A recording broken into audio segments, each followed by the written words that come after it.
Bwana Yesu asifiwe. Karibu katika ibada maalum ya weekend na ukuja kwako na mimi Pastor Miamba, na tunamshukuru Mungu sana kwa ajili ya siku ya leo. Tukiwa bado kwenye mfungo, tunasikia kitu Mungu anachotaka kutusemesha katika weekend ya leo. Ni kwa habari ya nguvu iliyo ndani ya Mungu wetu, kwa habari ya urejesho. Mungu anaenda kutufundisha kitu kikubwa sana, kwamba yeye ndo anayerejesha. Na tukisoma katika kitabu cha Yoeli sura ya 2 na ule mstari wa 23 hadi 25, anasema hivi: furahi basi enyi wana wa Sayuni, mkamfurahie Bwana Mungu wenu, kwa kuwa yeye huwapa ninyi mvua ya masika kwa kipimo cha haki, naye huwanyeshea mvua ya masika na mvua ya vuli kama kwanza, na sakafu za kupepetea zitajaa ngano, na mashinikizo yatafurika kwa divai na mafuta. Mstari wa 25, nami nitawarudishia hiyo miaka iliyoliwa na nzige na parare na madumadu na tunutu, jeshi langu kubwa nililotuma kati yenu. Tunaona hapa Mungu anaeleza kwa habari ya urejesho. Ukisoma huku nyuma utaona vile walivyopoteza, lakini hapa tunaangalia namna alivyorejesha. Hata ukiangalia kazi ya msalaba ni ajenda ya urejesho, lakini huko nyuma tulipoteza kupitia Eden, Adam na Hawa tulipoteza, lakini Mungu anakuja kurejesha. Anaeleza, yani anafanya restoration, anarejesha.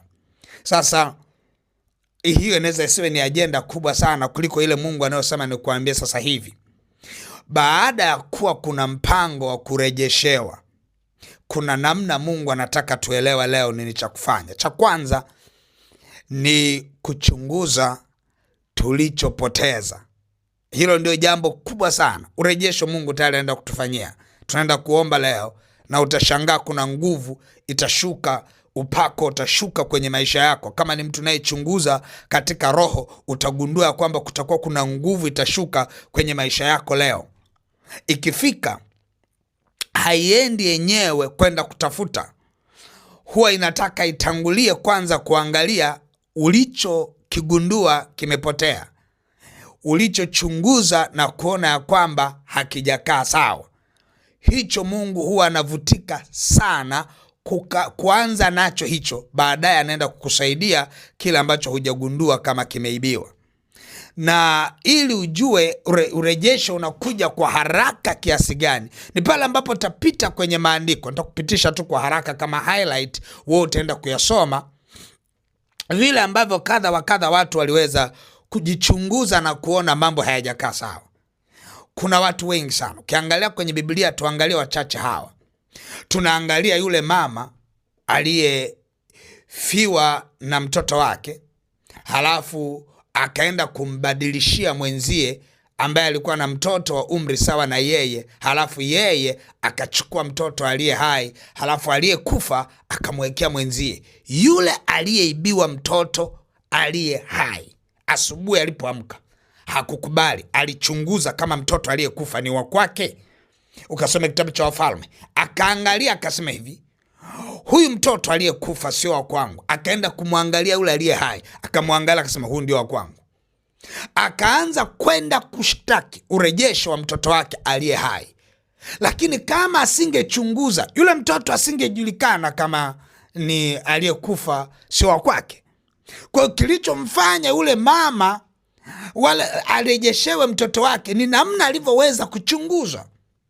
Halafu akasema no, mtoto aliyekufa sio wangu, aliye hai ndio wa kwangu.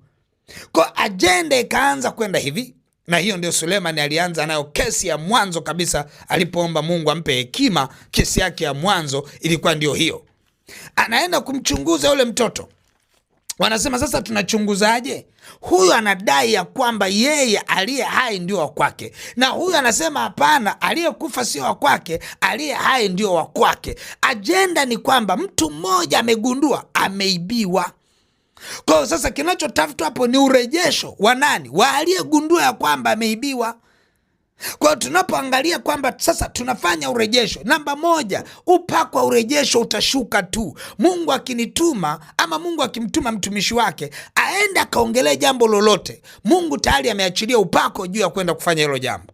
Yaani ukiona hapa nimekuja kuongelea kusema leo tunajifunza amani, ujue tayari kuna upako ambao Mungu ameuachilia. Naposema amani, amani inatokea kwa sababu ya ile nguvu Mungu aliyoachilia.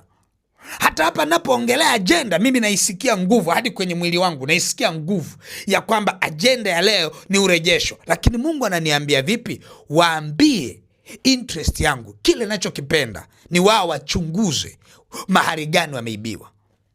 Tuangalie yule mama aliyekuwa akitokwa na damu miaka 12. Yule mama hakukubali. Haimaanishi ya kwamba hawakuwepo watu wenye shida kama ile kwenye ile eneo.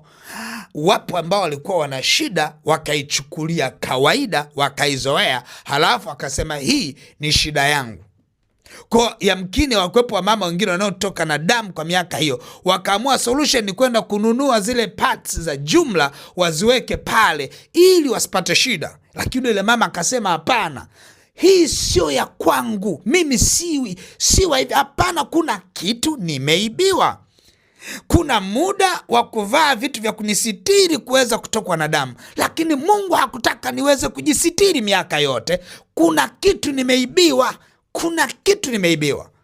Kwa lazima mtu mmoja ajue hatua ambayo yule mama aliyekuwa akitokwa na damu miaka 12 aliifanya ile hatua kwa sababu ya kugundua ya kwamba ameibiwa. Alipofika kipindi kama sasa, sikia, nitaenda kubeba uponyaji wangu mwenyewe.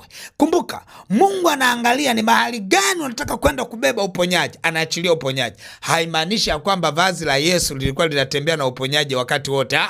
Ila uponyaji ilibidi uende kule kwenye upinde wa vazi la Yesu, kwa sababu yupo mtu mmoja ambaye yupo tayari kwenda kuchukulia muujiza wake pale. Kwa hiyo inamaanisha ule mwanamke angesema leo naenda kugusa unyayo wa Yesu, uponyaji ungeenda kwenye unyayo. Kama angesema leo nitaenda kugusa tu pahali upepo ulipovumia, ambapo Yesu yuko upande mwingine, upepo ulipovumia nitaenda kupokea uponyaji, basi upepo ule ungebeba uponyaji wa ule mtu. Lazima apatikane mtu ambaye ana shauku, apatikane mtu ambaye anaenda kuchunguza alichoibiwa, ndipo nguvu ya urejesho ipate kuwa na mahali pa kupitia na kwa nguvu zaidi. Utaangalia kwa habari ya watu wa ule mji, kama umemsoma kwa habari ya Elisha, na yeye mara baada tu ya Elia kuondoka, moja ya matukio ya mwanzo aliyokutana nayo ni watu wa ule mji walipoenda kumlalamikia, wakasema, tazama bwana wetu, mahali hapa ni pazuri kama jinsi uonavyo, lakini pana changamoto. Kuna kitu tumeibiwa hapa, maji hayafai, ni machungu, hayafai kwa kunywa, nayo nchi inazaa mapoza. Wameenda kumwambia, wanataka kulalamika, kuna kitu kimeibiwa. Yamkini walitakiwa wakubaliane ya kwamba ni hali ya kawaida, lakini hawakukubaliana kwamba hii ni hali ya kawaida. Walienda kusema wameibiwa. Nataka nikuambie kitu kimoja, yamkini kuna vitu vinaendelea ndani yako, halafu ghafla ukaona kama ni vya kawaida. Nataka usitulie siku ya leo na siku zinazokuja. Usitulie, nenda mbele za Bwana. Usitulie, onyesha uhitaji. Usitulie, ona umeibiwa. Nataka uangalie maisha yako, angalia uchumi wako jinsi unavyoenda. Ukitulia na ukakubali uchumi wako uende namna hiyo, inaweza ikawa ni hali ya kawaida na ukafa nayo miaka yote, ukaisha hadi uzee wako. Lakini endapo utasema umeibiwa, Bwana atapeleka upako mahali pale utakapoenda kusema nimeibiwa. Urejesho, nguvu ya urejesho itaenda pale. Haijalishi Pastor Miamba nimeongea kwa habari ya urejesho, haijalishi Biblia inaongea kwa habari ya urejesho, lakini urejesho utaelekea mahali ambapo umeitwa. Nataka mmoja aangalie ni mahali gani anapoona amepoteza, ameibiwa, mahali anasema hapana, aina ya maombi ninavyofanya, nguvu ya maombi hii nilionayo, kuna kitu kimeibiwa. Ni ukweli naomba, lakini kuna kitu nimeibiwa. Ni ukweli nasoma neno no, lakini kuna kitu katikati ya usomaji wangu neno nimeibiwa. Ni ukweli nakula, ninavaa, niko vizuri, lakini kuna kwenye uchumi wangu kuna mahali nimeibiwa. Yani kuna mtu mmoja lazima aende atafute na kuchunguza mahali ameibiwa, ili nguvu ya urejesho Bwana aliyoiachilia siku ya leo imiminike na kwenda kufanya urejesho mahali ambapo nadhani umeibiwa. Nataka mtu mmoja anielewe vizuri sana. Namshukuru Mungu, ninaona katika roho kuna mtu ananielewa. Kuna mtu mmoja ananielewa. Ninaona katika ulimwengu wa roho kuna mtu anasikiliza, naona kama anagongewa hodi kwenye utu wa ndani, anaambiwa kuna vitu, naona kama anaambiwa. Hiyo ni kitu ambayo Mungu anakusemesha wewe. Ukiona hiyo hali ya kwamba kama unaona wewe ndio unajichunguza, ujue Bwana anakusemesha ya kwamba ni lazima tuchunguze na tujue ni wapi tulipoibiwa. Tumeibiwa nini? Usipojichunguza na kuangalia hata maisha unayoishi, kitanda unacholalia, chumba ulicho nacho, yani kuna mahali lazima uone umeibiwa. Haiwezekani kwenye joto la Dar es Salaam vyumba vya wengine vio vina AC, wewe ya kwako ina feni. Kuna mahali umeibiwa, kwa maana Mungu wetu ni wa viwango vya juu. Kama alivyo yeye ndivyo na sisi tulivyo. Sasa yeye ni Mungu wa viwango vya juu, imekuwaje sisi tuwe chini? Lazima patikane mtu atakayeenda kumwambia Mungu, nimeibiwa, kuna kitu hakijakaa sawa.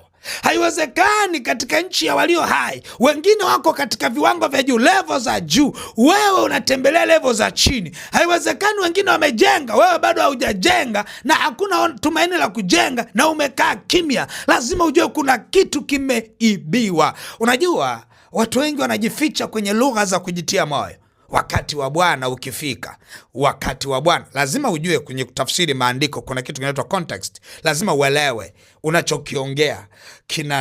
Umeibiwa, unasema wakati wa Bwana. Kilishaibiwa, sio kwamba hakikuwepo, kilishaachiliwa. Anointing ya wewe kujenga ilishaachiliwa. Anointing ya wewe kukaa kwenye nyumba nzuri ishaachiliwa. Anointing ya wewe kununua gari ishaachiliwa. Anointing ya wewe kupata watoto na kuzaa ama kuolewa na kuoa ilishaachiliwa. Kuna mahali lazima uangalie na ugundue ulipoibiwa, na uende ukaseme, Bwana, nimeibiwa. Kumbuka kila alienda kudai haki yake ya kuibiwa. Ni nani kwenye Biblia aliyeachwa kupewa haki yake? Kama angalia yule mama aliyeibiwa mtoto, hakupewa haki yake? Yes, alipewa. Kama angalie yule mama aliyetokwa na damu kwa miaka 12 tuliowatolea mfano, alipokea haki yake? Alipokea. Tumwangalie basi hata wale watu wa ule mji, tunaona walipodai ya kwamba nchi yao iko mbaya sana, ardhi inazaa mapoza na maji hayafai, hayakuponywa, yaliponywa. Utakuta yaliponywa. Na wewe leo ni zamu yako kwenda kuponya vitu kwenye maisha yako. Ongea na uchumi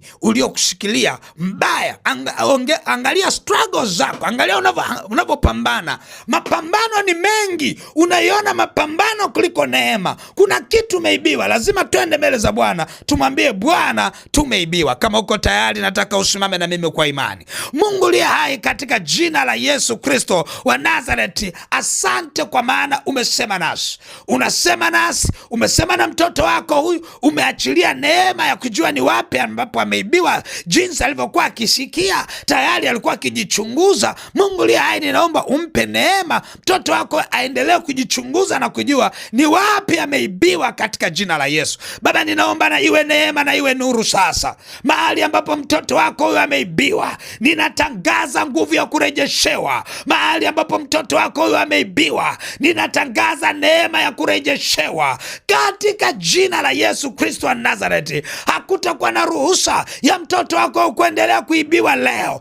Hakutakuwa na ruhusa ya mtoto wako kuendelea kuibiwa tena. Tunafuta hali ya kuibiwa, tunadai vilivyoibiwa katika jina la Yesu. Uchumi ulioibiwa unaamriwa sasa kurejeshwa katika jina la Yesu. Ni kanuni yako Mungu ya kwamba vinarejeshwa mara 7. Ninatangaza kwa jina la Yesu, uchumi wako rejeshwe mara 7, amani yako rejeshwe mara 7, ndoa yako rejeshwe mara 7, watoto walioibiwa rejeshwe mara 7, furaha iliyoibiwa rejeshwe mara 7 kwa jina la Yesu. Kazi iliyoibiwa rejeshwe mara 7, biashara iliyoibiwa rejeshwe mara 7, amani ya moyo iliyoibiwa rejeshwe mara 7, afya afya iliyoibiwa irejeshwe mara 7. Nguvu ya urejesho katika jina la Yesu. Mahali ulipoibiwa, natangaza nguvu ya urejesho ikufuatilie, nguvu ya urejesho ikuandame, nguvu ya urejesho isikuachie, ikuandame, ukarejeshewe ulichoibiwa leo katika jina la Yesu. Rejesha ulichoibiwa leo katika damu ya mwana kondoo. Hautaibiwa tena kwa jina la Yesu, na ulivyoibiwa vinarejeshwa katika jina la Yesu, vinarejeshwa. Natangaza urejesho, natangaza neema ya kurejeshewa leo. Hakutakuwa na jambo ambalo halitarejea. Mungu liaya, asante kwa maana unamsaidia mtoto wako huyu kuwa na nguvu ya kupeleka namna uwepo wa Mungu mahali ambapo ameibiwa. Mungu liaya, naomba umsaidie kwa nguvu zako Roho Bwana, ukampe tafsiri iliyo njema, ukampe kuchunguza, ayachunguze maisha yako mtoto wako huyu, apate kujua ni wapi alipoibiwa. Na Mungu liye hai, mahali atakapopagundua tu, peleka upako wako, peleka nguvu zako, peleka neema yako, akarejeshewe alichoibiwa leo katika jina la Yesu Kristo wa Nazareti, Mungu aliye hai. Amen, amen, amen. Mafuta nimeona yakinitoka na kuja kwako na kutafuta mahali unapoenda kudai umeibiwa. Ninaona nguvu ya Mungu imeachiliwa. Ninaiona kabisa katika ulimwengu wa roho kwamba imeachiliwa. Nataka hiyo nguvu iliyoachiliwa endelea kuishikilia, tumia kwenda kurejesha vilivyoibiwa.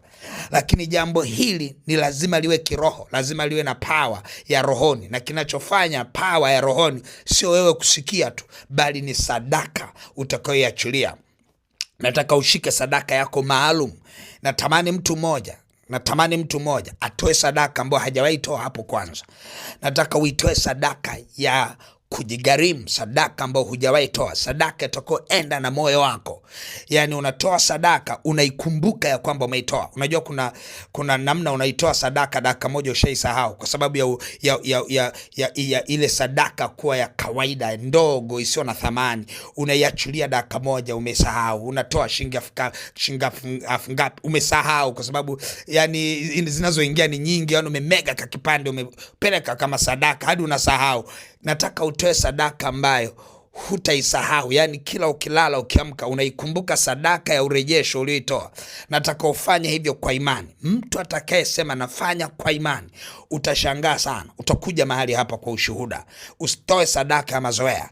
Toa sadaka ile ambayo unaona moyo wako unapotoka, yani hiyo sadaka inaondoka na moyo wako, unaona inapelekwa na moyo wako.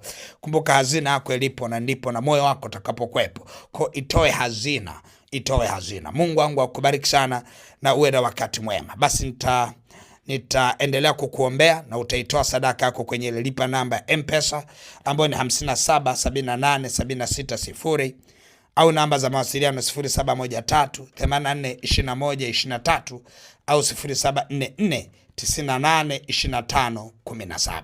Mungu wangu akubariki na uwe na wakati mwema. Amen.